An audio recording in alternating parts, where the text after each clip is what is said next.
Well, the Oilers get the win. They make it interesting. They did it to themselves. And at the end of the night, Connor McDavid sits at 999 career points, setting up for a big Thursday against the Nashville Predators. Hello, everybody. Welcome to the GCL Diesel Oil Stream postgame show. Tom Gazzola with you. Shawn Bell, our game analyst, will be stopping by shortly. And Hernan, the man, Salas, is back at ESTHQ. Text us your thoughts on that game. 780-218-9999. Get into the nasty chat as well. We want to hear from you if you're listening on your way back from the game tonight on iHeartRadio, TuneIn Radio, Apple Music, and of course the EdmontonSportsTalk.com audio stream. We appreciate you. And if you're watching on YouTube, hit that thumbs up. All right, GCL Diesel, providers of the best diesel engine components around, from turbochargers to injectors, fuel pumps to sensors. They are the critical engine component experts, proud to serve Edmonton and Northern Alberta for over 50 years. Before we get into the game stats from this one, I will say Brendan Burke called it. I mean, this is not the most sexy matchup. This is not an exciting team. Belle was talking about it on the pregame show. It had its moments tonight where that game was super dry. But in the third period, a bunch of goals. And at the end of the night, it's the Oilers coming out on top with 2 points. That's the biggest thing from tonight. And then obviously McDavid not getting the 5 points for the 1,000, but 4. He was on fire. Maybe the Oilers getting a little bit too cute, especially in that first period, trying to find him the puck. And I don't think they have to worry about that too much. He always finds a way himself to get the job done offensively. All right, Nanso, pop in here before we bring Bellsy on. What did you think of that one tonight? Never. Are you frustrated? Never critique a win, Tom. I'm going to be positive tonight. Never critique a win. All right. Hey, 2 goals. 2 points. Good thing these teams only meet once more. Up until that last 10 minutes, holy smokes, that's a tough one to watch. Yeah, a couple things I'll never take for granted. A bad Oilers power play, because did you see the Islanders power play, Tom? Holy smokes. And hey, credit to the Oilers, sure. But man, that's a bad power play there. But you take the good. I mean, Connor McDavid, 4 points, Tom. 4 points tonight, Hernan. Yep. Gager almost called it. He said he would get 5 tonight to hit 1,000. Joaquin Hernan says you almost called it. I was close. He was close. He's like, I was close. I was close. I'm a genius. You are a genius, yes. Yeah. Gager in studio at home with me here, enjoying a delicious social sparkler after a brilliant performance on the broadcast. Yeah, you were great. Some good performances for sure, Tom. You're going to get frustrated because, again, they blow a 2-goal lead late. Yep. You want Ekholm to be a little bit better in front of the net there. What was he doing? Lee's the most dangerous guy. Why are you trying to block a pass across? If they make that pass, you give him the credit. Hey, well done. But frustrating. I know Skinner's taking a lot of heat on the nasty chat already, Tom. We'll get to that. Okay, and I mentioned I saw some stuff coming at Skinner tonight on the nasty chat when I was popping in there right before we started the show, and I was telling Joaquin, and he just gave it the, like, you got to be kidding me. And I think they're comparing it. Sorokin was awesome tonight. Let's just call it. Sorokin was awesome. He was.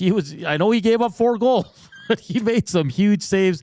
I can't really be too hard on Skinner, Tom, and I'll be honest. I think the goals that Islanders score were legit. Like, they're tough saves to make. Now, do you want one? Of course you do. Do you want tough saves? Of course you do. But I think tonight I wouldn't look at Skinner too much as the culprit for blowing that 3-1 lead. I think there's more. You look at that first goal, Tom, Nuge late on the back check. Yeah, a little bit sloppy. A turnover too on that first one. Exactly, a little sloppy there in the neutral zone. So bad pinch. There's a lot to pick at, and I think tonight Stuart Skinner and Tom, I get it. You want to save, but you also got to look at the chances, the quality of the chances, the bad plays by the defenseman or the forwards, and then analyze it like that. Because I get it. You're frustrated. They blew a 2-goal lead. But it's not always just the goal. And listen, I'm not a Skinner defender. You guys know that. I said no more excuses for this guy, for Darnell, for Bouchard, for a lot of guys. I'm just saying tonight it seems like he's taking a lot of heat, and I just don't agree with it. I think I saw one comment said, when will Pickard be the starter of this team? He's not going to be. Yeah. Guys, he just won the game. He allowed 3. They coughed up a lead. The best defenseman on this team fell down, went down, whatever, and left Anders Lee alone in front for a tap-in. He makes a save on the one, and then the rebound gets buried. I asked Joaquin, I said, Gager, what about on that Palmieri goal? Like, I would have loved the save. That Siplikov passed up a prime shooting opportunity on a 2-on-1, goes back to Palmieri, and Palmieri, like, puts it top shelf. That's the one I thought, I'm like, I probably want to save on that one. But Joaquin played in the NHL. I sure as hell didn't. I know most of our listeners and viewers sure as hell didn't. And Gager's like, that was a nice shot, good placement. Tell Hernan, we'll talk about it tomorrow. And Gager also says, we'll talk about it tomorrow. Well, Steven said, afternoon. Steven's saying our whole station is a Skinner defender, buddy. No, we're not. Like, listen to the shows. But tonight, I don't think this is mainly on Skinner. We're Skinner defenders. I think we recognize how porous the Oilers play defense. Yeah. I don't know. I mean, listen, if Stu Skinner lets in a stinker, I'll tell people that he let in a stinker. But this defense and this 5-man unit in front of him are so porous and not on the same page. I don't know how you blame the goalies. And like, listen, I'll also add this too. When Calvin Pickard goes in net and he lets in 3 or 4, there are people that light him up on this line, on the text line and in the nasty chat as well. It's like neither one of those guys can win between the pipes and the big pillows. I'll just say that. It's an observation. I've noticed it over the course of the last 2 years on this station. I noticed it a lot at our old station. It's like these goalies are in an unenviable position, and they just get shredded for everything, essentially.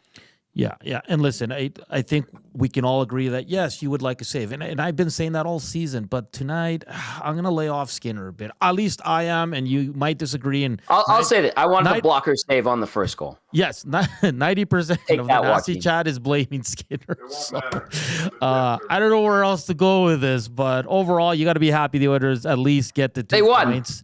They won. You're not going to be happy with giving up a 2-goal lead, but they scored on the power play. Hey, they didn't give up a PK goal. Baby steps. Round of clicks. Round of clicks. No goals on the PK tonight. That's progress and a power play marker. All right.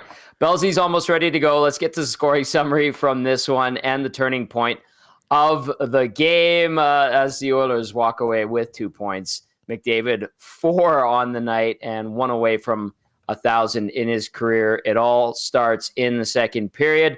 Leon Draisaitl on the power play, which they actually set up, and that's nice. Good to see. 36 seconds in from McDavid and Bouchard. Draisaitl's got 11 on the year. 1-0 Oilers. Then the one that I thought maybe we could have seen a save from Skinner on, Kyle Palmieri. 7th of the year from Siplikov and Brock Nelson. Bad pinch by Ekholm. They come back the other way, 2-on-1. Siplikov finds Palmieri. Nice shot from distance. As Joaquin put it, he placed it. So that one coming at 15:58. 1-1 at that point. In the third period, the Oilers would retake the lead and build on it, actually. 57 seconds in.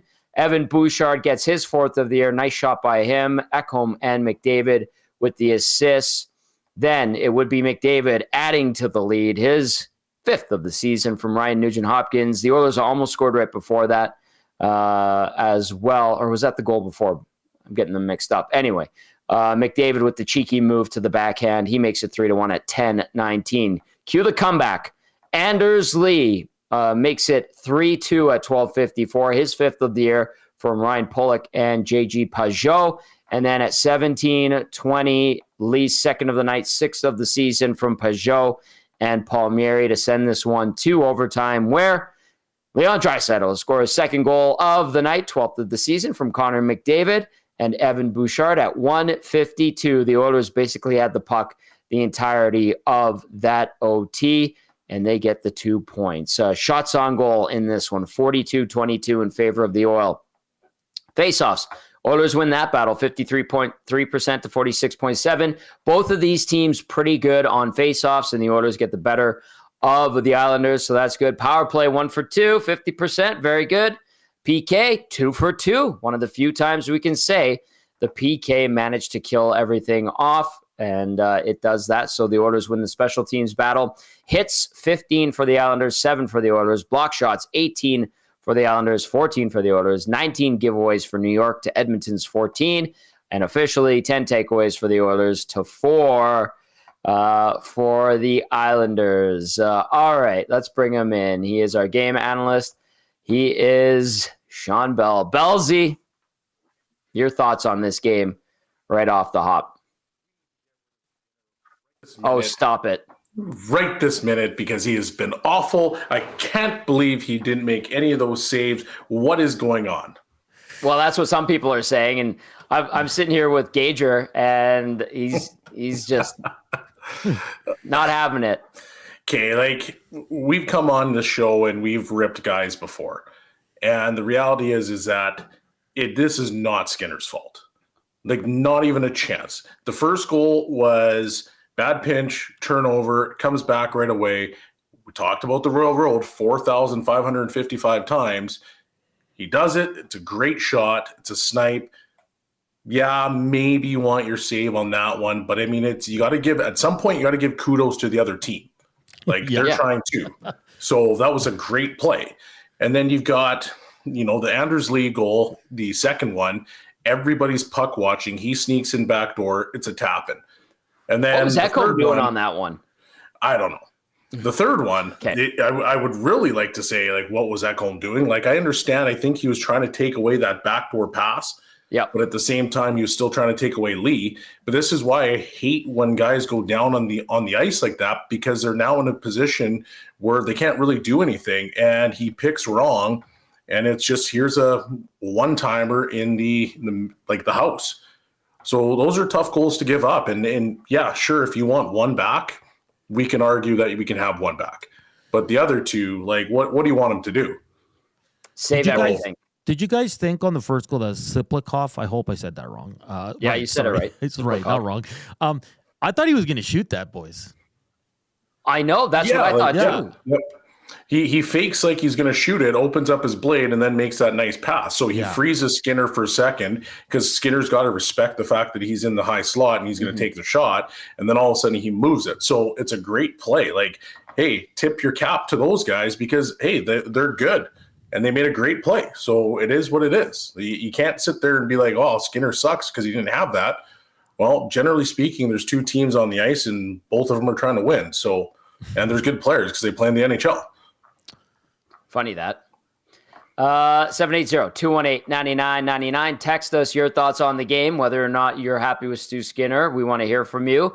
Get in the nasty chat and hit that thumbs up button if you don't mind. And we do want to get to the turning point of the game, presented by Advantage Sports Medicine and Physiotherapy. At Advantage Sport Medicine and Physiotherapy, we treat you like the pros. Our multidisciplinary team includes sports medicine physicians, along with highly skilled physiotherapists, strength and conditioning coaches, and massage therapists. Whether you're recovering from an injury or looking to enhance performance, we treat you like a pro using the same locker room approach, trusted by the best in the game. All right, the Advantage Sports Medicine turning point of the game, boys. I'm just going to say it's the overtime goal when McDavid goes in and he finds Draisaitl, and like, Gager and I were looking at that. Gager goes, did he wait for Sorokin to go down? Absolute BB, top shelf. He had to look behind him. Didn't even celebrate, boys. Didn't even celebrate. Act like you've been there before. He's been there many, many times. He's right at the top of the league scoring list when it comes to goals. He's having a fantastic season thus far. So that is your Advantage Sports Medicine turning point of the game, the eventual OT goal. And that is your game winner. All right, Nanso, anything via the text line or anything else before we deep dive on this bad boy? There's tons on, like, a lot on Skinner. And listen, read some of them. Troll says, well, this one's a good one. Skinner was fine tonight. The dog bleep defensive play in front of him didn't help. Speaking of Skinner, how about Jeff? What's up with the coaching staff? They either love him or put him on the fourth line. Don't get it. We'll talk about that. He was under 10 minutes tonight. Can I hit on that really quickly? Yeah. Here's my theory, and I want to know what you guys think. I talked about it a little bit on the pregame show. To me, and like understanding Jeff Skinner over the course of his career, I see him as like a hired gun. a mercenary, and he has one dimension, and that's offense. And that's why he could be on the first line one night and the fourth line the next night, depending how the night's going. If you need offense, they put him up. Or if you need defense, you drop him down. And in the third period, you're only putting him out there if you need goals. And that is part of his deal. So in my mind, I think we as a whole generally want to see a guy have a solid, consistent 60-minute performance. And then when he's out there, play a strong 200-foot game. That's not Jeff Skinner. And it took me being like, well, what are you expecting from this guy? You've been told he has zero defensive effort or ability. And then he doesn't drive his own offense and create his own offense. He finishes.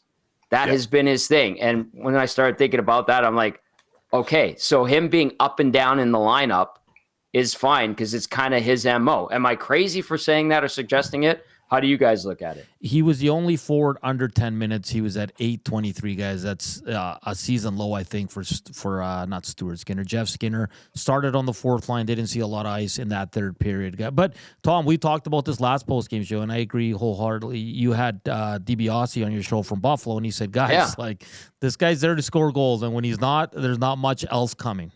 Yep. Yeah, that's exactly what it is. You both hit the nail on the head. For Skinner, he's a good offensive player, and he's never been known for the defensive side of the game. And, you get into the third period, you're up by a couple goals. You want to lock things down. You're not going to put Jeff Skinner on the ice. And that's not a shot at him. It's just, that's what his game is. He goes out there and he has the ability to put the puck in the net, especially when he plays with elite players.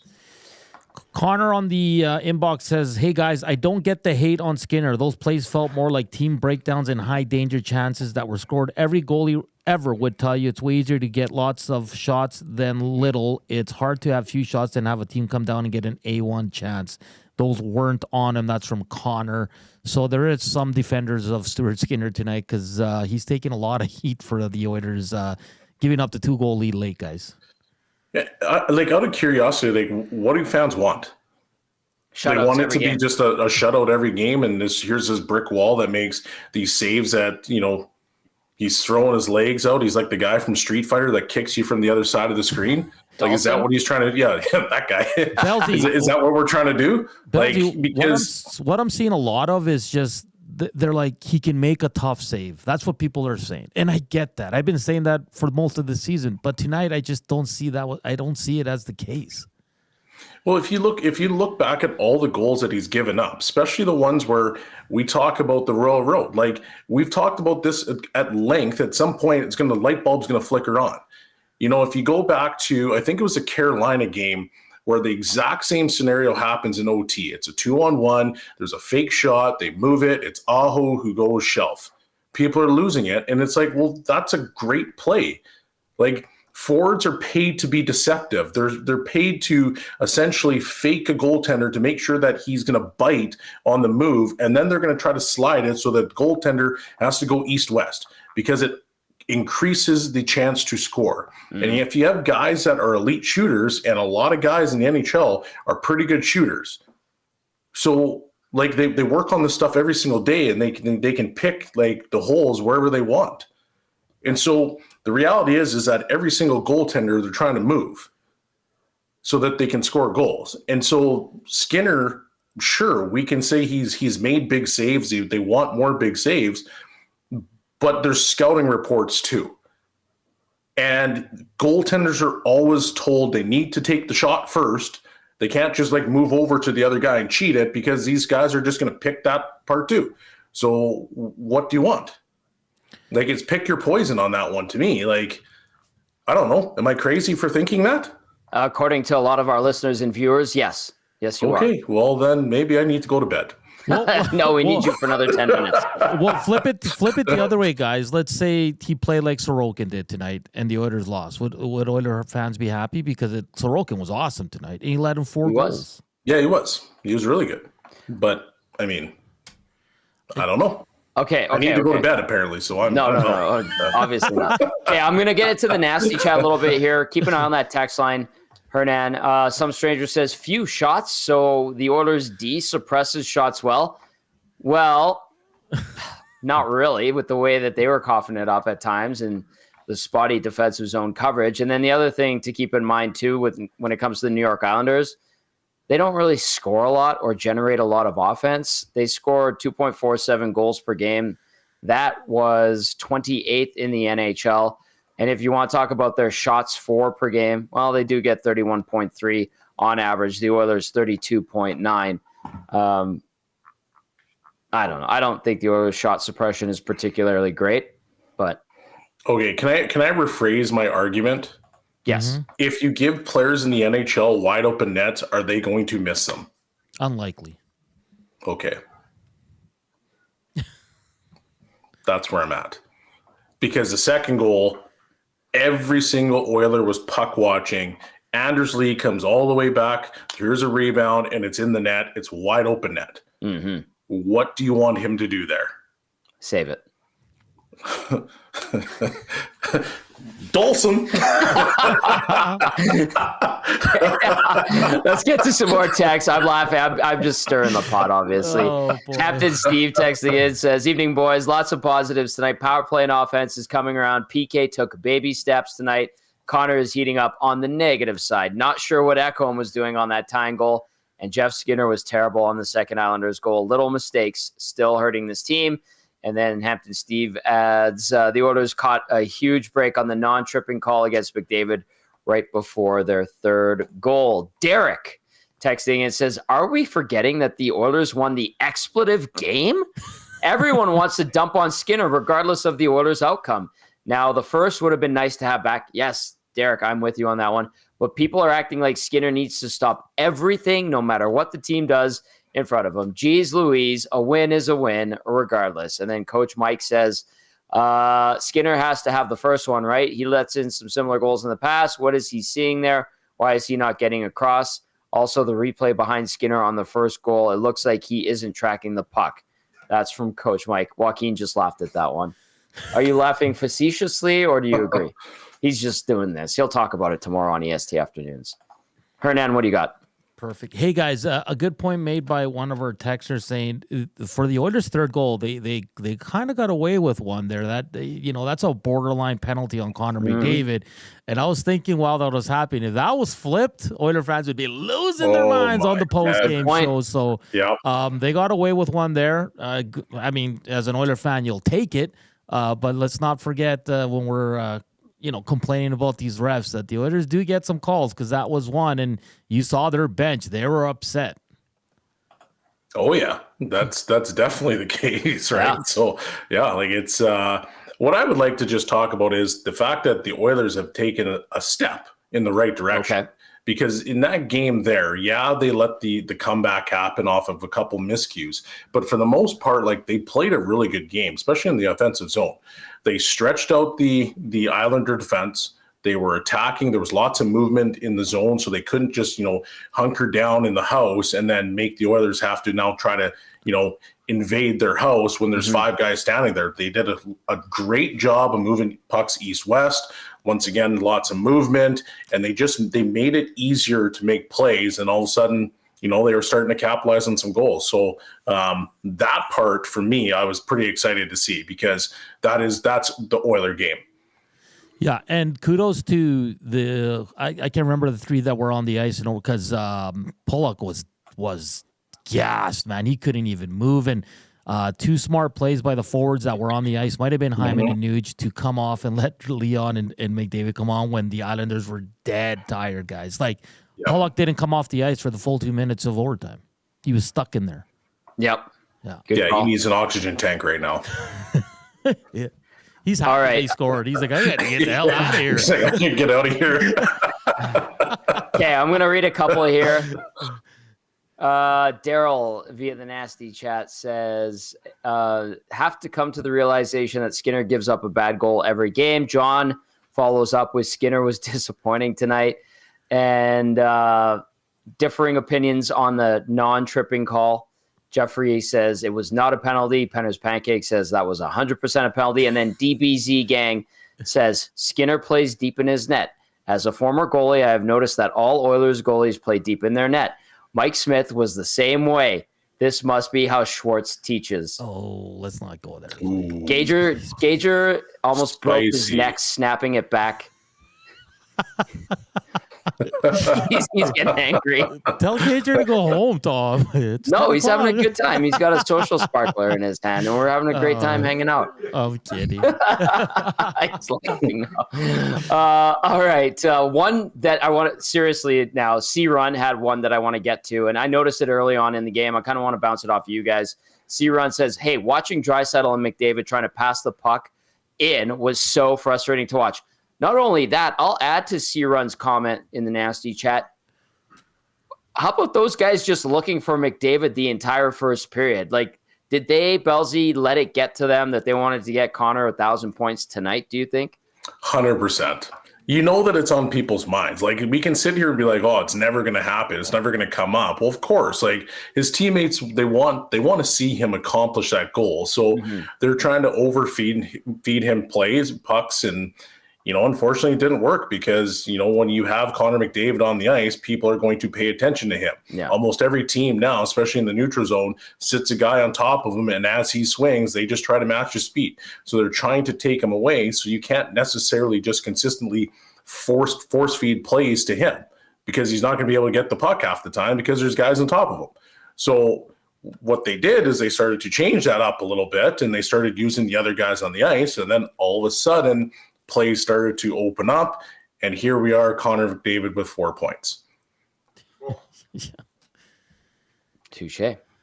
A couple of positives here. The Georgia Satellite says, negative, Nelly's Papa, expletive, beer and chill the expletive out. I like that, Georgia Satellite. Rip City Step says, Gage, can you please try to mess up Tommy's hair for us? No. Don't do that. And then John says, I'm impressed with Puck Colson's effort tonight. Draisaitl was great. McDavid on another level. All right. Any other things that really stood out to you in terms of Edmonton working on some little things? Are you noticing some of their details improving despite the fact that we pointed out that in their own zone, they get leaky and they make a poor decision that leads to an opportunity against? Are there some building blocks after the win in Vancouver, Bellsy, and then getting the 4 tonight, although they blew the 2-goal lead, that you're like, all right, maybe it's starting to come around now? Yeah, I would say on the defense or on the offensive side, they were a lot more patient with some of the plays that they were trying to make. If they had a spot at the blue line where it was congested, they just got the puck in instead of trying to make that extra play that usually results in a turnover and a team coming back the other way. And I think Troy Stetcher said it in between periods. He's like, this is a bit of a snooze fest, and we got to make sure that we're detailed. And that's what I thought they were starting to do. They were a little bit better with some of those things. They were a little bit quicker, to their spots in the defensive end.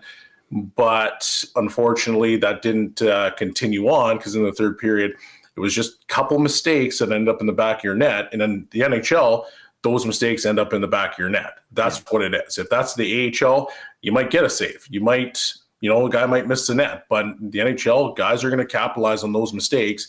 And the other piece is that, the Oilers, they needed to score that next goal. And I think that, there's a little bit of killer instinct there where they kind of let the Islanders hang around a little bit, which now all of a sudden they're back into the game. But for the most part, I thought it was a pretty decent game. I thought they did some really good things. I thought they were patient at times when they needed to be. I thought they moved the puck extremely well in the offensive zone. So there's good steps in the right direction. Okay, that's good to hear. I'm going to do something now because I saw someone go, these guys are just reading the positive Skinner comments. I'm going to read 3 texts that came in sequence. One from Liquid Beaver, Taxman, and JCD780. Take it for what it's worth. I'm going to start with this one from Liquid Beaver. It says, hate to write on Ekholm, but what was he doing on the third goal instead of staying with Lee? Pulls a Darnell. Good point. And then he follows up with, we can't be blaming Skinner all the time. Blame the forwards for not bearing down and always making the opposition goalie look like a Vezina candidate. The grade A chances the Oilers piss away is laughable. Taxman says, Tommy, I think the Skinner hate tonight is a little much based on the type of shots he faced. But I think it's completely amplified by the fact that the fans are watching what a top-tier goalie can do at the other end of the rink while he's getting peppered. The contrast of the two even how they move and basic rebound control is so much more noticeable in a game like this. Just my opinion, but that's what I saw today, and maybe a reason Stu is taking more heat tonight. That's from Taxman. And then JCD780 says, if Skinner was in the Islanders' net, the Oilers would have won 16-3.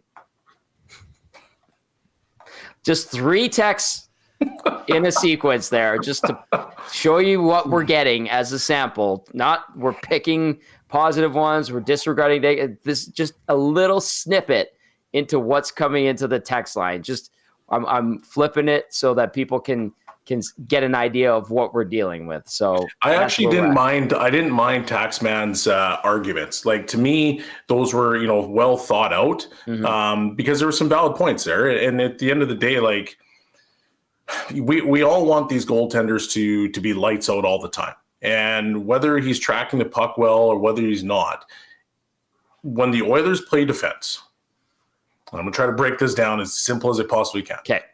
Everybody puck watches. So if a guy is standing wide open back door and there's a rebound chance that happens and a guy taps it in, it's going in the net. I haven't played professionally in almost 10 years, and I could score that goal still. You've got great hands, though. Because the reality is I got hands of stone, but the reality is that it's a tap in back door.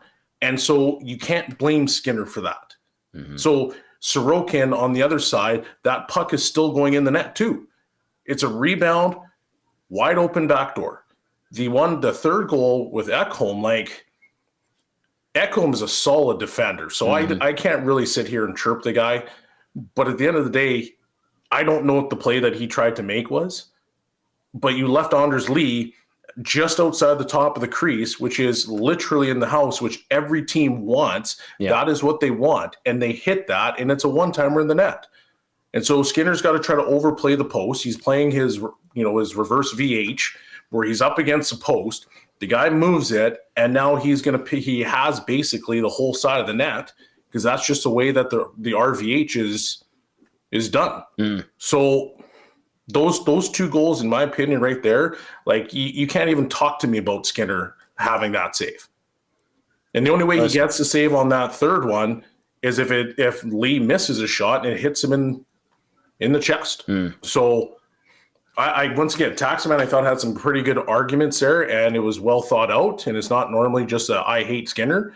But at the same time, like, we got to be real about it at the same time. I want to the goals that were given up. I want to bring up one thing really quickly, and I know he is the Viking, and I know he's much beloved and deservedly so, but I actually thought that Mattias Ekholm had some spotty moments tonight. You talked about that one goal where he kind of went down to block. Is he starting to show signs of his age, or is it too early to tell? He's 35. No, I think he's been good. Like, okay. Outside of, he made one mistake today, maybe 2 mistakes. Well, he pinched on that first one. Yeah, so he made 2 mistakes. Okay.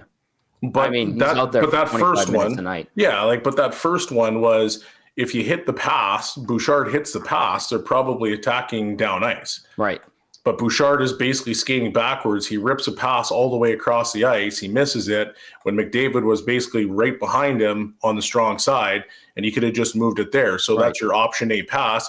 If he just moves it to McDavid, once again, it's in the zone. So you have your two picks. Hit the pass on the far side, hit the easy pass, strong side. And then from there, it's a quick turnover, and then they come back at you with speed. And yeah, he's caught out of position. I didn't ask that with any malice. I was just curious because I'm like, ooh. But he did have some strong offensive plays as well. So, it's not going to be a perfect night every night. Yeah, and I think Gager said it a couple last week. He said he's got hard miles on him, man. Like, it's he does. Do you know what I mean? He's coming off playing up until late June. A short summer, a family man, a little bit older, a young baby. So it's not easy, man. But he's a warrior, and for the most part, he's been the Oilers' best defenseman this year. But yeah, he's gonna have some off nights or off shifts, Tom. Right? Yeah, and we saw a couple of them tonight. Nat, so how are we doing for clips out of the Oilers locker room? Yeah, they came out a little bit late, so I should have them up in about 2 minutes. All right, sounds good. We'll have McDavid McDavid and Draisaitl. Okay, I'm going to read a couple of texts. Tom Gazzola, Shawn Bell, Hernan, Salas with you. The Oilers win at 4-3 in overtime. McDavid with 4 points, one away from 1,000. How quickly does he get that one, Bellsy, on Thursday night? In the first period, and I hope it's within the first 30 seconds. Just get it over with. Get it right? over. Get Could it happen. over with. Yeah. Could happen. And make it a nice one, too. Has to. He'll be the fourth youngest, fourth fastest, both the fourth youngest and the fourth fastest. And just like highlight reel forever. Yeah. Like not something like, it's off his lips or something like that in the net. Nobody wants to see that. Like I want to see you dangle 10 guys and then dangle them again and then go in and score. Hey guys, I know we want to see it at home, but wouldn't it be nice if you did it in Toronto just to stick it to them? No, do it for the home fans. Do it for the home. That's diabolical, buddy. That is diabolical. I know. He's absolutely torched Nashville. I like it. I like it. All right, 780-218-9999. Get into the nasty chat if you're watching on YouTube. Like, share, subscribe. It is the GCL Diesel Oil Stream post-game show. Gazzola, Salas, and Belle with you. The Oilers get the win. Let's go to a couple of texts. C-Mac says, I think less than 3 goals, Bellsy. Not blaming him for all of the goals, but that extra save or save out of nowhere would be nice. Yes, the defensive game needs to be better from the team, but there's top 10 to 15 goalies in the league saving those pucks. Stu doesn't seem to be doing that at this point in his career. I think he's had a good year, but that text coming in from C-Mac. Buzz in Nebraska says, D-zone loose per usual. Shots for the Isle were low because of the 0 zone time for the Oil. Jordy Mack says, happy to report the wave did not occur tonight at Rogers Place. Good. Thank you, Jordy Mack. Appreciate that. Amazing. Okay. Jeffy says, Islanders don't have a single player you should be concerned about scoring on you. Oilers defenders say, hold my beer. Yeah, no doubt. Hey, like that one. Can we come to an agreement on Stuart Skinner? Because everybody's now throwing his save percentage goals against him. Does it need to be better? Yes. His numbers suck. The averages suck.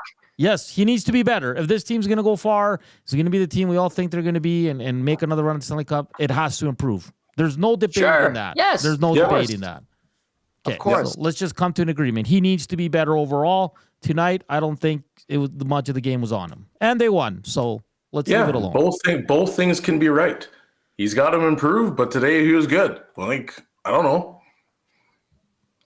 Well, I was talking with Aiden Hill the other day when the Golden Knights were in town, and he goes, my numbers are crap, but I'm winning a lot of games. And he was talking about how he's seeing different types of shots because of the way teams are attacking the Golden Knights.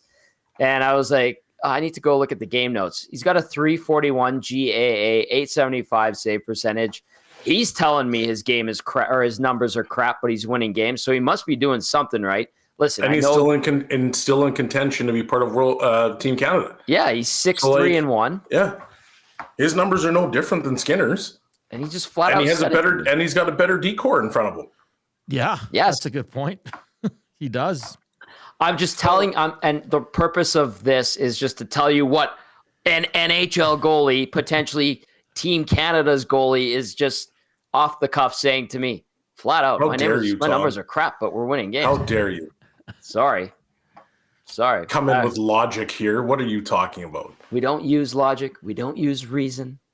It's all fear and emotion. We don't need that crap here, Tom. Draisaitl and McDavid are ready whenever you are, boys. All right, let's go. Can we go and start with McDavid first? Of course. 4-point man. All right, let's do it. Bell's, you going to stick around?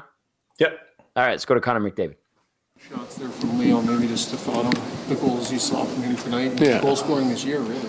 Yeah, he's been really fine in the back of the net.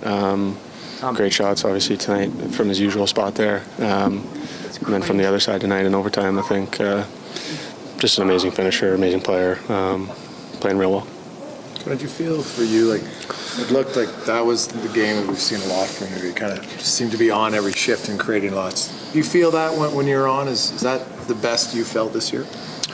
Nights like that, and I don't want to come off the ice. I felt good. I thought Chris did a great job of giving me lots of opportunities tonight, and I felt good and was lucky to contribute to a big win.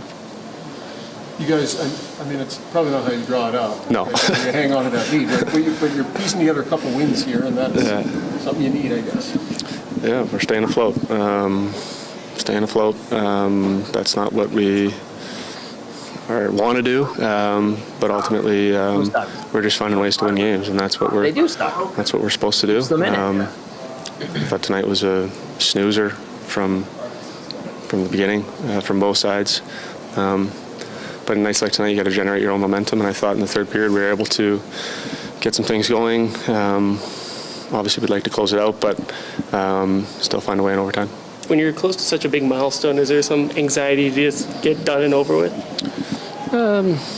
No, I mean, I think I'd like to just get it over with. I guess maybe, you just want to get it over with and move on and get back to playing hockey. And You look at the names on that list, though, Connor. What would it mean to get it and be up there with those guys? I mean, nothing's happened yet, so I guess maybe I'll save that for when it happens. But not lost on me. The speed to get there, I guess. With the names that are there and above me, two of the very best. But nothing's happened. Got to get ready for another one on Thursday. Connor, you talked last week about the power play and the need for retrievals to be better, and we saw that in Vancouver, and that carried over today. Is the power play close to where you feel it should be? It's building momentum. It's like it's building slowly but surely. It's getting there. We're starting to get the looks that we want. We're starting to get pucks back. Doing the things that we want to do. We've always talked about as a power play. We got some great players on there, but our biggest strength is getting it back, working to get it back, and understanding and playing off of that. So I thought the last two games have been a step in the right direction for that. Strategically in overtime, to be able to maintain possession and get fresh legs, It was an amazing shift by them. I thought they could have scored a bunch themselves, and selfless to change. That was a team overtime win. From those three to change when you got a line like that. It was nice to get out there and kind of an easy one when they're so tired like that, but just a selfless change from those guys. All right, there's Connor McDavid, 4 points tonight, sitting at .999 in his career. And when he gets that point on Thursday, will become the 99th player in NHL history to achieve 1,000 points. One thing that stood out to me there, talking about the game, well, two. Called it a snoozer, fair point. And then the other one was he said that they're starting to retrieve pucks much better on the power play and called it baby steps. Anything else, Bells, you want to hit on there? I think he just talked about the fact that they're moving in the right direction, and things were starting to click. And offensively, when this team starts to gel and they start to click, well, then the rest of their game starts to get better. So I think he, for them, they feel like that's their strength, and that's what they want to do to teams is outskill them. So the fact that he's sitting there saying, "Yeah, it's starting to come," well, that's a good thing. Yep, absolutely. Nanso, anything? No, just it's funny when the greatest player on the planet calls it a snoozer. So I wasn't wrong on my take saying that was a rough one to watch up until the last 10 minutes. So no, agreed. And just he's like Belzy said, he's saying like it's coming. He says it's kind of a slow process right now for them, but they're finding their groove, and more importantly, he's finding his groove. I mean, 7 points in his last two games.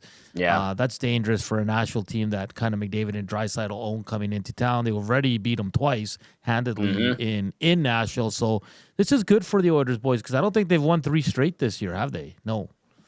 No, not yet. No. So, yeah, and like I said, it'd be nice to go into Toronto for them and have a 3-game win streak and feeling good about their game, because a loss, I think that would be 2 steps back heading into Toronto. So hopefully they can run with what they're doing lately. It hasn't been perfect, of course not, but if they can go into Thursday and win that game and then go into Toronto feeling nice and happy, it's good times for them. Good point. This is the 4th time that the Oilers have back-to-back wins. We'll see if they can extend it to a 3-game winning streak on Thursday. All right, do you want to hear Leon Draisaitl, and then we'll get Belzy's thoughts?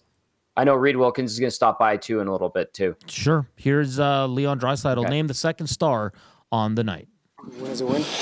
Yeah, win's a win. I thought we played two good periods. I think in the second we, let them come into the game a little bit more, and weren't hard enough on closing it out early, and but good teams in this league, so they'll push back, and we'll take the 2 points. I feel like you had to stick with it against that goalie. You really got to pick your spots. Yeah, he's made some good stops. I think we had lots of looks tonight that could have gone in, but it's obviously an elite goalie. So I thought it was good sticking with it and getting the win. Taking elite shots by you though, finding extra space upstairs. Is that where you want to go? Is that the area you can beat him more? I mean, sometimes it's just in the moment. You're trying to read the situation, and personally, I'm not overly big in the charts before games and stuff. I play in the moment, and just thought, saw an opening there, and fortunately won it. Power play deserve a big assist there for ragging the puck for post 30 seconds. Well, I think that's all three of them. The whole goal was set up by them. Unfortunately, you don't get on the score sheet for that, but you rag the puck for, I don't know how long it was, 50 seconds, a minute, and you get fresh guys out, and it's in the back of the net. So that's all. Certainly the guys before us. Another power play goal. You feel like your power play is getting back to where you guys want it to be? Yeah, it's getting better and better. I think our urgency is coming up. We're getting a little more sniffs around the net, and just gotta keep building, keep chipping away at it, and continue to get back to what we're capable of and what we expect of each other. You know Connor really well. Do you feel like the thought of taking that 1,000, showing up at Toronto with 999 points would be the worst thing he'd ever want to do? Probably. Yeah, I mean, I hope I'm not going to jinx it, but I have a feeling it's not going to get to Toronto, so knock on wood. Hopefully I'm right. I'm sure he would love to do it in front of our fans at home, and like I said this morning, we're not talking greatness, we're talking legendary type stuff, right? So, fun to be a part of. For you personally, that's 12 goals now in 16 games. One of your best starts ever for goal scoring. Are you feeling it like you're in that kind of a rhythm or a hot streak at all? Yeah, I mean, you gotta be careful with things like that, because this league humbles you so goddamn quick. It's scary. So I've been around long enough to understand that there's phase. You're not talking greatness, you're talking legendary. That's an excellent quote from Leon Draisaitl there. Bellsy, I don't think we're talking about Connor McDavid going into game on Saturday night at $9.99. I think it's going to be done fairly quickly against the Nashville Predators. Give us a peek ahead to that game on Thursday. Yeah, if they can continue to do some of the same things that they've been doing, gelling offensively, making smart plays, not trying to force things, I think you're going to see a team that's going to, beat the Nashville Predators. And Connor McDavid's definitely going to get, one to knock on wood, is definitely going to get that 1,000 points. So incredible player, and obviously well-deserved. And so I'm looking forward to sitting down, having beer, and watching that. Excellent. I love it. Bellsy, you earned one tonight. Great work as always, my friend, filling in for Cass. I look forward to talking to you tomorrow. Thank you. Nasty chat. See you, boys. A little love for the nasty chat there from Shawn Bell. It's been all over the map tonight as the Oilers win it 4-3 in OT. Connor McDavid, 4 points, sitting at $9.99 in his career. Keep those texts coming in, 780-218-9999, and then get into the nasty chat. Nancito, Reid Wilkins standing by. Yeah, I'm just working on him. I'm just working on him, making him making him look pretty. Well, all right. That's not hard. I mean, not hard at all. I'm going to read a couple of texts, so we'll get to Reid Wilkins, who just finished up working the room post-game. Norman at Combine says, okay, boys, have a great show. Sorry for doing the wave tonight when the team was up by 2. Haha, have a good night. Good night, Norm. Roland says, is it fair to compare players, goalies, without factoring in cap hit. A $2.5 million goalie doesn't steal games every night. Yeah, but I mean, that the dollar amount doesn't always equate the caliber of goaltender. I mean, Stu signed that extension, 2 years ago? Yeah. When he just took over from Jack Campbell. And since then, he has been an all-star, a Calder finalist, and gone to a Stanley Cup final Game 7. Pretty damn good, Tom. He's in his third full year. And like we said, we get the stats are not sexy right now. And they're not. They're bad. And do they need to improve? 100% they do. But absolutely. Tonight, for the amount of heat he's taking, I just think it's a little too far for. And yes, you need your goalie to make saves and all that. But Bells, you broke them down the goals perfectly. Those are tough to make, and you'd want to save, of course, but sure, you can't save. He wasn't going to get a shutout tonight. Let's just leave it at that. And Reid is good to go. We'll bring him over right now. All right, let's get him in here. Reid Wilkins, host of the Reid Wilkins Show right here on Edmonton Sports Talk with Jay Milne. All right, Rick, you're in that room. Give us your sense of the vibe working the game tonight as the Oilers win it 4-3 in OT. All right, I don't know if I was trying to, something's on my camera. Looks like I'm behind a shower curtain, which I am not. Anyway, well, first of all, they really credited Draisaitl and McDavid, both credited the previous shift by Hyman, Nugent-Hopkins, and Ekholm. I thought Ekholm especially was brilliant on that shift. So that set it all up, right? Because the Islanders iced the puck, I think, about 53 seconds into overtime. Yep. Nugent-Hopkins, Hyman, and Ekholm came out for the face-off, just controlled the puck, patiently handed it off, to Bouchard at the blue line, and then to McDavid, and then to Draisaitl. So they really credited those guys. So that was a conversation point for sure. I heard you guys played McDavid, so he wasn't, he's not going to talk about the 1,000 points until he gets it. And then I'm sure he'll say, okay, it's over. Let's move on. Did you guys play Knobloch yet? We have not. Okay. No. So he said, because he was asked about losing a 3-1 lead, and he said on the Islanders' second goal that they didn't defend it very well, that there was too much standing around and watching. And that's what I kind of thought when I saw it live and then saw the replay. Mm-hmm. The one Islander took the puck to the net, and I can't remember who he went around, but kind of turned him into a pylon, and then the puck's around the Oilers' net, and then it's in the net. And he said on the 6-on-5 goal, he said they could have defended that a little bit better, but he said just a little bit. He didn't seem too upset about that one. I mean, I think sometimes teams trying to score will make a good offensive play. So that was sort of some of the couple of comments that stuck with me. I kind of have a lot of conflicting emotions about this one, or maybe conflicting thoughts about it, because the Oilers probably could have scored 5, 6, or 7 goals, and I think on most goaltenders they would have. Like it's kind of funny, on some of the on a couple of nights when they've generated a lot of chances, they've played two of the best goalies in the league. Like when they played Dallas against Ottinger, and then when they played Sorokin, and then when they've played goalies who aren't as good, except for maybe Lankinen the other night, they haven't been around the net enough and haven't been able to pass the puck or show any efficiency on the power play. So I did like it was kind of a snoozy game. McDavid said that. Stetcher said it to Gene after the second period on the TV broadcast. But I still thought they were pretty busy and active and dangerous in the offensive zone.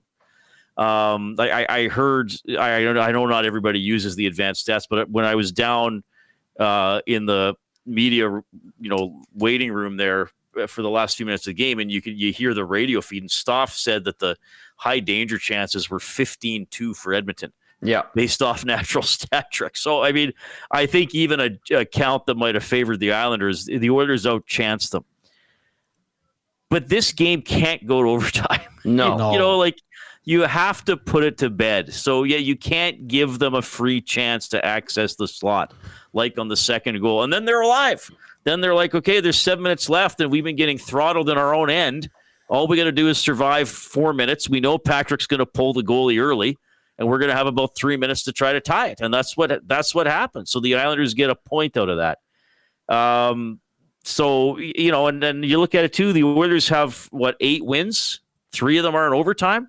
Again, 3-on-3 overtime is part of the game. You want to have those good players, but there's a couple games here that should have been put to bed in regulation time. Now it's still early, and hopefully they find a groove to doing that. But I would be a little bit critical of their inability to end this one in regulation tonight. So Steven says 2 high danger chances, 3 goals, LOL. Yeah, that's fair. That's fair. They're not. That was before the end of the game. That was before they pulled the goalie. Okay. But I understand. Yeah, I understand. They were that. good in tight games last year. That's something that they worked on, improved on. It took a bit of time. They let them leak away like they did tonight. It is part of their MO right now. And Tom, when you saw it against Vancouver and you saw it tonight, when they get a little bit comfortable, within 2 minutes, the other team scores. Vancouver did it tonight. It was just over 2 minutes. I do want to ask Reid about a certain player on the Oilers' second game where he's the lowest in ice time for forwards. That's Jeff Skinner. Started on the fourth line. Reid, Tom makes a great point that he's a goal scorer. And when he's not doing that, you're not going to get much else from a guy like Jeff Skinner at this point in his career. But Reid, he played 8:53, the only player under 10 minutes. What do you make of Jeff Skinner in these last 2 games? And I don't think this is going to stand. I don't think this is the way it's going to go. I think he is going to get another look in the top 6. But right now, what are you seeing from Jeff Skinner? What would you do with him? I'd put him with Draisaitl and Arvidsson. Perfect. Yeah. I mean, okay, here's what I think. And I understand Jeff Skinner has had some games in which he's been quiet. And, I wondered before the season, and I think you guys did, and probably some of the nasties listening, if he was going to be able to be an interior player. Right. Some games this year he has been. I mean, that goal against Calgary was a classic get to the net and have the skill to put it in goal. Mm-hmm. But he doesn't always do that. He makes an extra move when he tries to shoot the puck almost all the time. He tried it tonight and he lost the puck. But I wonder, for me, and I'm going to beat a drum here. I've been beaten for a couple of weeks. So to me, this is more about Podkolzin than about Arvidsson. And Podkolzin, I think, works hard and can forecheck, but his puck skills are, I think, below average for an NHL forward, especially if you're going to be in the top 6. Mm-hmm. I also think that the Oilers are struggling for a bit of an identity on their fourth line. Yeah. I think last year, they had that. They kind of had players slotted in and who were also flexible. Like, I wonder if you put Podkolzin on that fourth line, if it gets a little bit more of an identity in terms of banging and crashing, and he's not worried about trying to stick handle and think about what to do with the puck. He can be a little bit more of a blunt force object out there. Now, I understand the counter to that is, well, you're rewarding Skinner with top 6 ice time he hasn't earned. Well, has he earned it any less than anybody else? I mean, he still has more goals than most of the other forwards. Right. So yes, I was surprised he played that little. Now, who knows what else is going on, or what they want to try, or what players are doing in practice or behind the scenes. I don't know. That's all a factor to picking things as well. But I think this is going to be the discussion point with the Oilers, is still trying to find some identities for their lines and some slots where forwards can really play for an extended period of time. 780-218-9999. Get in on the conversation. Tom Gazzola, Reid Wilkins, and Hernan Salas with you on the GCL Diesel Oil Stream post-game show. The Oilers win 4-3 in overtime over the New York Islanders. I saw a couple of texts I wanted to get to. I want to get your guys' thoughts on them. RBM says there's only like 3 to 5 Sorokins / Hellebucks / Saroses / Vasilevskis in this league. Yes, there's those tiers. Yeah, 6 or 7 guys, I would say, in the top tier. Yeah. And Skinner's in a very large second tier. Yes. And I think Skinner would be in the lower half of that second tier so far this year. Yeah, that's fair. That's a good way to describe it. I'm with you on that one. Shawnzy says, I know it's the stupid Islanders, but it's nice to see the Oilers actually have a decent power play and penalty kill. Reid, this is one of the few games we can actually talk about them winning the special teams battle and it contributing to a win. Perfect on the PK, only 2 for 2. By the way, side note, guys, there are not a lot of penalties being called this year. No, good point. No, and this is like, I'm talking now. I don't see every single other game, and I watch way more Oilers than every other game. But like McDavid tripped the guy on his backhand goal. Yes. Like that's tripped. And there were a couple of, there's been, not just tonight, there have been other moments in games this year when I thought that's a penalty and it's not called. Anyway, I asked Chris Knobloch about the PK, and I said, I kind of said, is it meaningful to have a perfect game, even if it's only 2 opportunities against? And he actually praised the PK and said it's been coming along. I believe, I don't have my notes, Tom. I think it's only the 4th time this year in which the Oilers have not allowed a power play goal against. I mean, it's pretty bad. I will get that for you. I have it right here. So it's either 4 or 5. So they get scored on almost every game. So I think having a perfect game is meaningful, even if it's only 2. They could have had that last game against the Canucks, and I think that's part of the reason Skinner had his little outburst at the end of the game. Yep. Because he was like, seriously, guys, we can't put it to bed without giving up a power play goal against. And then I'm totally with you guys. I heard when I was just parking here that about what McDavid said, and well, I was there obviously too, but you guys referenced it about the puck retrievals, because that's where it starts on the power play for me. Yeah. Get an early shot, hopefully from Bouchard at the line. Who knows where the shrapnel is going to go, and go get the loose puck. I mean, McDavid's going to win the race to it. Draisaitl and Hyman should be able to outmuscle anybody for it, and then hopefully Nuge can do, be in the right spot as well. And then once you suck a guy out of position who thought he might be able to get a rebound, then you can really go to work. But I do think the power play will still be talking about it as an elite power play fairly soon this season. The PK, it's a baby step. Like I said, they had a perfect game. But Reid, let's see if you can build off that. Yeah. And listen, yes, we're not gonna pick it apart. We're gonna be happy that they were able to kill them both off. But I started off the show talking with Tommy about, like, I won't take a bad Oilers power play for granted anymore, because the Islanders' 2 power plays were atrocious. Reid. Now, sure, you could some of that to the Oilers, and they defended it well, but they had nothing. They couldn't set up. Even when they did, it was one and done. They were awful on the power play. Yeah, well, and you got to kill it off then. don't let the bad team score on you. And I heard that one texter say the Islanders don't have any good offensive players. I mean, Anders Lee is a good player. I mean, Palmieri's a consistent second-tier scorer. But they're not deep. But most teams still have 4 or 5 good offensive players. I think I think the Islanders' forwards are better than their defense. Their bottom 3 defensemen are not good. Tonight they're missing their entire starting left side. Like, they have so many guys injured. Because Pelech, Romanov, and who's the other one? Isaiah George? Oh, George played, didn't he? No. Yeah, he did. He played 23 minutes the other night. But you're saying he was elevated from where he would used to be. Riley's injured. Yeah, Mike Riley. Right. Yes, the Mike, not the quarterback, Riley. That's the one. And confirmed, Reid, this was just the 4th game out of 16. Edmonton managed to kill off every power play opportunity for the opposition. So not good. All right, Reid, Rick, final thoughts from you looking ahead to Thursday. What do you expect from the Oilers and McDavid? Well, I expect him to get his 1,000th point, hopefully early in the game. I'm with Bellsy on that one. I mean, I just want them to, keep building. They got to start banking some points, like start to put 500 in the rearview mirror a little bit, and then start to think about where they are in the division. But just play a complete game. Like, don't go to sleep for a couple of minutes or a couple of shifts. Good point.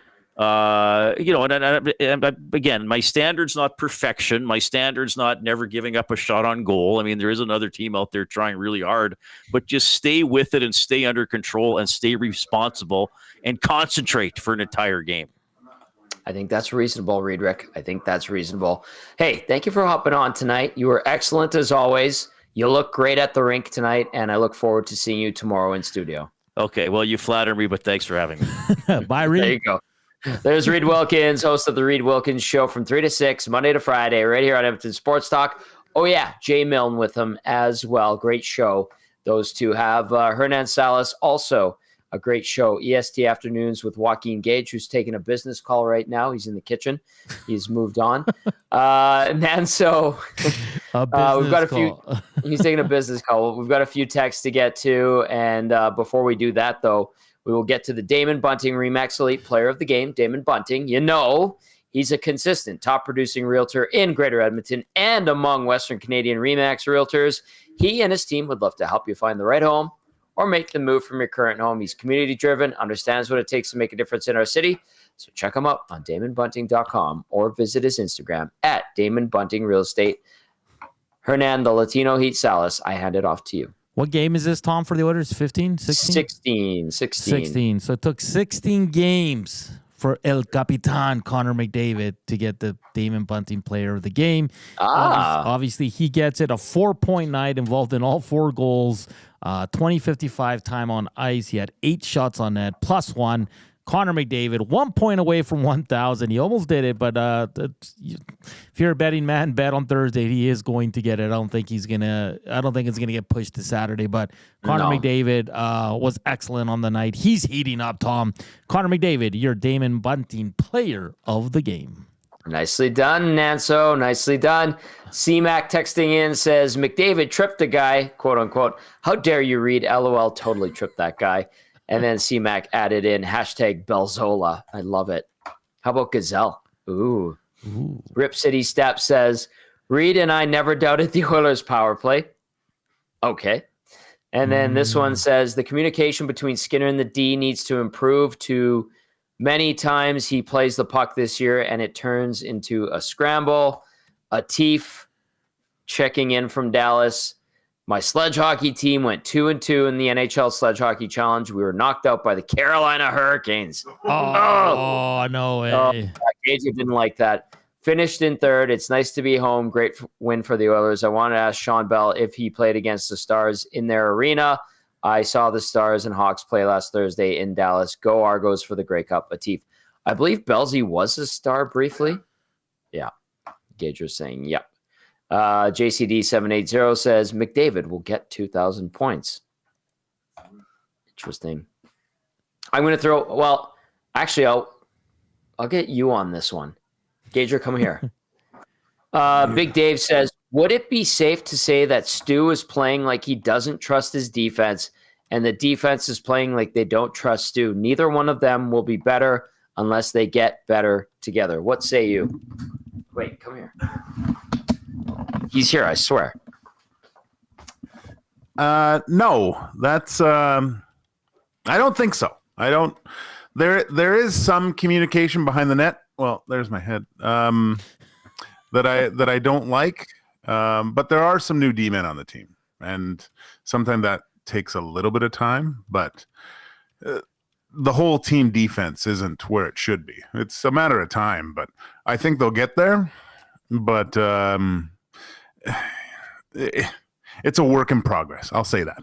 Very nice, Joaquin. Very nice. There you go, Joaquin Gage, live inside the satellite studios here in downtown Edmonton. You like that? You like that, Nanso? Love it. Love Gager, man. He's the best. Just on the fly. I know. You get to work with him every day. He was great on the intermission today with Stoff. He was great on the intermission. Gene was. I gotta give Gene. He says he doesn't watch. No, I did today. Your Carlos is like, Natso watched? He says he doesn't watch. I only watch when Joaquin's on there. He only watches when you're on. How about our boy Gene Principe with Eric Sabrowski? A great intro, man. He's such a beauty, man. Yeah. The Riverhawks, shout out to the Riverhawks for hooking up Gene with some catcher's gear. Yeah. And then Gager caught up with Sabrowski, and they're like, hey. Great guy, he says. They're best friends.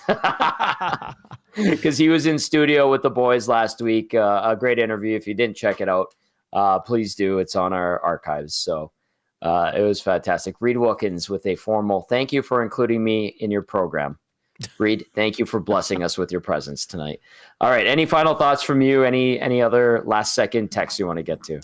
No, I think the Nasties have been great today. I love the conversations between just people on the Nasty chat. Like, it doesn't even involve us, Tom, which is kind of funny. I absolutely love it. A lot of interesting takes on Stuart Skinner, a lot of takes on Jeff Skinner, and a lot of, I think Oilers fans are happy, but at the same time, a tiny bit frustrated that they let another lead slip away. Now, it doesn't matter because they got the 2 points. It's an Eastern Conference team, so you take it and you're just happy with it. So, listen, they need to build some wins, like a win streak here. Nashville's a perfect opportunity. It's not going to be easy. It never is in the NHL, but if they can go and pick up another win, and then you're rolling in onto that road trip, with 3 straight wins, something they haven't done this season. Connor McDavid's heating up.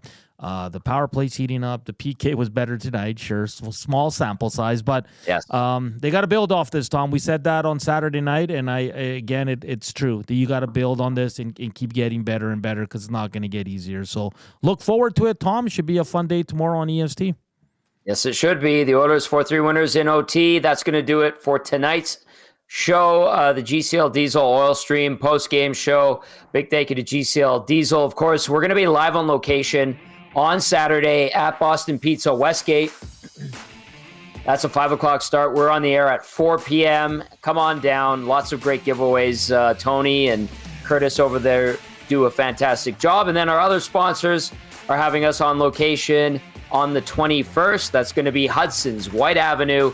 We're going to have a good time. Connor and the boys and CB have been texting in tonight saying they're ready to go for next Thursday's game. And then we're going to be on location on the 23rd. I can't believe I'm saying this. Kelly's Pub. 8 o'clock start against the New York Rangers. We are on location at Kelly's Pub. At 7 o'clock, we're on the air. It's part of the Winterval Festival, and we're so lucky to be on location with the Hudson's, BP's Westgate, and Kelly's Pub. So I'll leave it at that. Big thank you to everybody who watched and listened. Hit that thumbs up on your way out. We appreciate you. For Hernan, for Bellsy, for Reid, and for Gager, I'm Tom Gazzola saying thank you as always. Have a good night, and we'll see you tomorrow.